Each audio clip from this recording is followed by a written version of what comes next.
Beating the odds. Winning is great, but what's even better, I think, is emerging as the victor when everything is against you. Winning when you are set to fail. That ethereal feeling to prevail against everyone who doubted you and counted you out. Meet Kaido, an absolute anomaly in track sport, a seasoned veteran who has been racing for 15 years in the making, unlike what society deems him to be, a forever second behind the prodigy Zaitsu, and soon second behind the upcoming guy called Komiya. Kaido was indifferent to all of that talk, not out of ignorance or delusion, but quiet acceptance.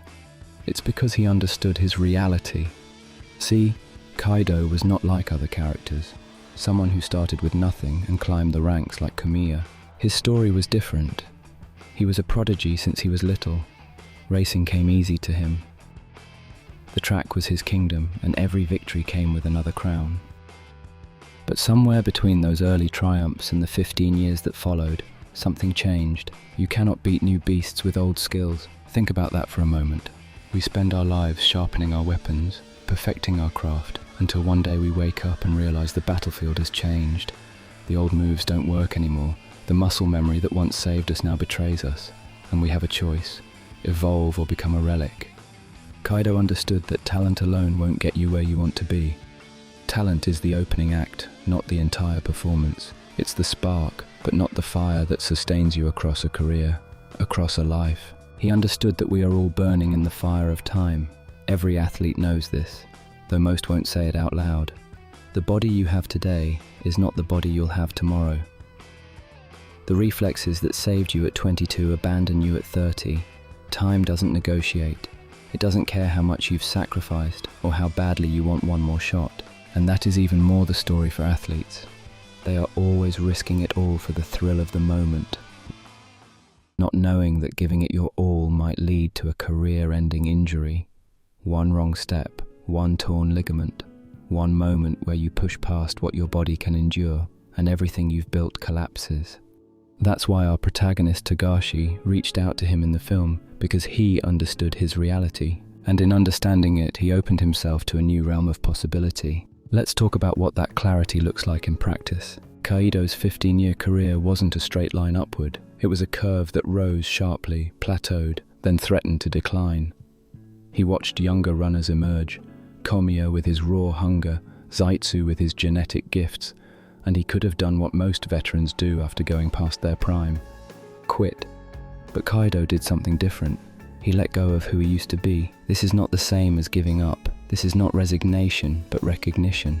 It's the ability to look in the mirror and see yourself not as you were at your peak, but as you are right now, in this moment, with this body, with these circumstances. Most people can't do this. We cling to our glory days like life rafts. We tell ourselves stories about how we still got it, how we're not finished yet, how age is just a number. And while there's courage in refusing to surrender, there's also delusion in refusing to adapt. Kaido chose the other path. He studied the new generation. He watched how they trained. He analyzed them. He didn't dismiss them as inferior. He learned from them. And in doing so, he found new tools for his arsenal. The old skills didn't disappear. They became the foundation for something more sophisticated, more tactical, more intelligent. This is what it means to escape your reality without abandoning it. You don't pretend you're still 25. You don't ignore the limitations time has imposed. You work with what you have, and you find ways to make it enough. There is something quite existential about 100 meters. See, Kaido understood something about identity that most of us struggle with our entire lives. He understood that who you are is not fixed, that the version of yourself you've built your entire identity around, the prodigy, the winner, the best, is just one version. And when that version can no longer compete, you have a choice. You can mourn it forever, or you can become something else. Society loves the narrative of the underdog, the person who starts with nothing and claws their way to the top. We make movies about them, we write songs about them, we celebrate them as proof that hard work conquers all. But what about the person who started at the top and had to learn how to stay relevant as everyone else caught up? Kaido was a forever second, not because he lacked talent, but because the world had labelled him. And labels have gravity. They pull you down, they define you in ways you didn't choose, and the longer you wear them, the more you start to believe them. But Kaido refused to let that label define him. When everyone counted him out, when the narrative said he was past his prime, when even the people who once believed in him started placing their bets on younger runners, Kaido kept training, not with blind faith, not with denial, but with the quiet confidence that comes from knowing yourself completely. And that's how he managed to win against Komiya and Zaitsu in the same race, despite everyone counting him out. But let's be honest about what that victory meant. It wasn't just about crossing the finish line first.